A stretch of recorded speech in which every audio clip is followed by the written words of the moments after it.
حضور نے بندے بھیجے نا، ایک بندہ بھیجا، فرمایا انہوں نے کہا جی پیسے چاہیے، فرمایا عثمان غنی کو چلے جاؤ۔ عثمان غنی کو آئے، عثمان غنی اپنے غلام نال غصے ہو رہا ہے، فرمایا نالیکا آج تو آٹے نمک زیادہ پایا۔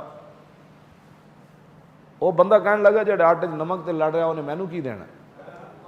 وہ واپس چلے گئے حضور دی بارگاہ، انہوں نے کہا حضور جس بندے کو تسی مینوں بھیجا وہ بندہ تو بالکل پیسہ لان دا روادار ہی کوئی نہیں، وہ تو نمک تے لڑ رہا۔ حضور نے فرمایا دوبارہ جاؤ۔ جب دوبارہ گیا تو عثمان غنی اپنے غلام سے تلخ ہو رہے تھے کہ آج آپ نے دیے میں تیل زیادہ ڈالا، وہ نیچے گرا ہوا تھا، تھوڑا ڈالنا تھا نا، وہ ضائع کر دیا آپ نے۔ انہوں نے کہا یہ نہ کی دیڑے جی، کمال والی بات، یہ جڑے دیے دے تیلاں تو لڑ رہا، نمک تو لڑ رہا۔ حضور نے فرمایا آپ نے میرا نام لیا؟ کہا جی نہیں۔ فرمایا جاؤ۔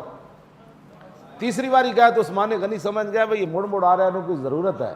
فرمایا کیویں آ رہا تو؟ انہوں نے کہا میں نے حضور نے بھیجا، میں ضرورت مند ہوں، پیسے چاہیے دیں۔ انہوں نے کہا پھر واپس کیوں گیا؟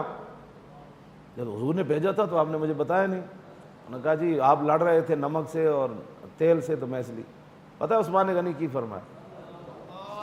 آپ نے فرمایا جلیا یہ تے ساڈی ذات دی گل ہے نا، باقی حضور نے تمہیں بھیجا، یہ دروازہ کھلا ہے، جو چاہتا ہے اندر سے اٹھا کر لے جا۔